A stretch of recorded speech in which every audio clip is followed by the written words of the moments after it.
So today is a rather sucky day. What is today? Today's the 20th.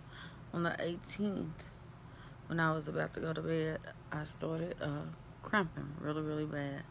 But the thing about it is, I had already been on my cycle since the 4th. Um, I didn't record anything from last month, so let me backtrack. Last month, on about the 6th or the 7th, I started my cycle. I'm usually on the 18th and every 18th around that time, 16th, 17th, 18th. And I went to the restroom, and when I wiped, it was like pinkish. So, of course, I put on a feminine pad to make sure that I'm looking crazy. To make sure that I didn't mess up my clothes or anything. And for 4 days, I had on a pad. It was the 7th because it was 4 days. I had on a pad and there was nothing. Like for the whole entire day, I wore one pad and there was nothing. So I was like, okay, well, maybe it's just spotting. I'm going to come on the 18th. On the 18th? No, on the 10th, the night before. Uh, I started having cramp and I was asleep and the pain was so bad it woke me up. Uh, I went to the hospital on the 11th, probably like 11 o'clock in the morning, something like that. And this is how I describe my pain. Freddy Krueger has his hand up my crotch and he is ripping out my inside while his other hand is in my back pulling down. That's what my pain felt like. So I went to the emergency room and they did a intravaginal ultrasound. Uh, they gave me pain medication and they sent me home with a prescription for Motrin. I think they only gave me like 16 of them, which are long gone, and told me follow up with my doctor. While I was still there in pain, I called because, like I said, I went in the morning and made a follow-up appointment. The doctor at the ER suggested that I go to a gynecologist so that I could get set up to have a hysterectomy. Well, when I got to the doctor's office, the doctor that I was supposed to see was a female and she was in surgery. So I did not get to see her. Uh, I ended up with a man, which I was not happy about.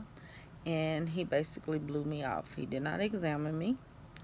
He told me that there was nothing, no concerns to be had. This was just the first time that this had ever happened to me. And that basically I didn't need a hysterectomy. That he wanted me to have a biopsy to see if I had the markers for cancer. And that was basically it. Like I said, never examined me. Oh, that was the other thing. At the hospital, they said that I had a fibroid tumor and that it was 9 centimeters, and he disputed that and said no, it wasn't. And that was basically it. So I left. I was, unhappy. But at this time, my cycle, by the time I saw them, uh, had stopped. So, okay. Now this month, it's December. I started on the 4th. And, I'm so busy with stuff with my son and just different stuff that we have going on that hadn't dawned on me that I was still on until it was like 12 days. And I was like, wait a minute. Today's the 16th. So I had called my sister because she had been through stuff like this before. She told me I need to go to the ER. Sorry I'm talking like this. I'm like really weak. And told me I need to go to the ER. And I put it out for a couple of days. I went last night and Oh, what prompted me to go is okay, it's already been going on for days, weeks. But on the 18th, which is my regular day of my cycle, I started cramping like I was getting ready to come on my cycle. But mind you, I'm already been bleeding. So I go to the emergency room, or I called the doctor's office, told them my experience with the follow up doctor from last month. They apologized and they told me they make sure that I see a female this time and that I needed to go to the emergency room. I go to the emergency room. It is packed. People with masks on. It's crazy. Some guy came in, his finger was hanging out. So, of course, you get bumped down. I was there for 5 hours. We got there about 5:30. We left after 10 o'clock. They did, they put in an IV. They took blood work to make sure I wasn't anemic, which they say that I'm not. They did another intravaginal ultrasound, and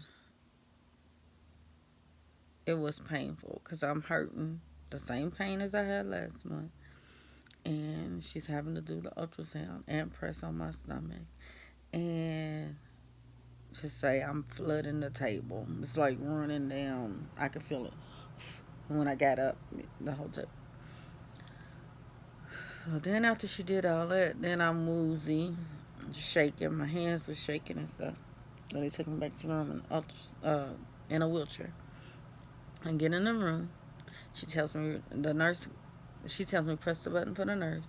The nurse comes in. She takes my vitals. She said, "Oh, your vitals, they're a little high, but they're not that high." Now my blood pressure was 161 over 100, and she tells me my blood pressure is not that high.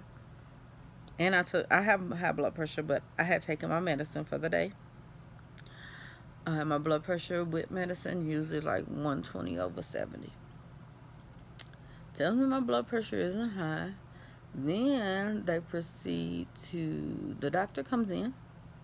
"Oh, there's nothing that we can do for you. You're going to have to go back to your physician." They gave me Toradol for pain because I was still in pain. They asked me what my pain felt like. I said a 10 out of 10. They was like, "It's the worst pain you've ever had." Yes, it is. This is worse than labor, and I've had kids natural. So the nurse comes in to give me my medicine, and he says, because now it's a different nurse, he says, "So, what's your pain level?" I said a 10. He said, "A 10 out of 10?" I said, "Yeah." He said, because at first, they say 1 being, barely any pain, 10 being the worst pain you've ever had. I said a 10. He said, "This is the worst pain you ever had?" "Yes, it is." He said, "So if I say like a freight train running over your toe," I said, "How about like a freight train running through your, you know what, are actually coming out? Because it feels like somebody's ripping my insides out." He was like, "Oh my God." So they gave me the pain medicine and discharge papers at the same time. They did not wait to see if I had any reaction or anything like that, how I was going to feel afterwards. They just sent me home. So, and mind you, while I'm there, I had on, I don't have the pass with me. I really don't feel like getting up. But I'm wearing always number 5. The heavy overnight, all day, during the day. Not just at night to protect my sheets and stuff, but all day. And flooding some of them. So, I had that on when I got there. I had to ask them for something because I called because that was my last one. I've already been through 2 bags. I'm on bag number 3. So they give me the big OB pad. I used 2, well actually 3 when I was there because I had to change out of mine, put on one, changed again, and then after she did what she did, I had to change again. So on the way home, we had to stop at Target and get another bag number 3. And they did nothing. So I called today for a follow-up appointment. I already had an appointment for this biopsy that they wanted me to have. Now, the biopsy was supposed to be on the 6th, but I started on the 4th. So I had to call them and reschedule it to the 21st. Tomorrow's the 21st. I'm still home. So I called today and she told me keep that appointment and just tell them what's going on. Don't do the biopsy. Can't do the biopsy while you're on your cycle. So this is what I'm going through on the road to trying to get someone to remove my uterus, because how am I supposed to work? How am I supposed to be up taking care of Noel? How am I supposed to be up taking care of anything? Because today, you see, I'm still in my nightgown. I slept to almost 11 o'clock because the medicine finally did make the pain go away. So today, I can say that I'm pain free, but I'm still on. So this is day 16.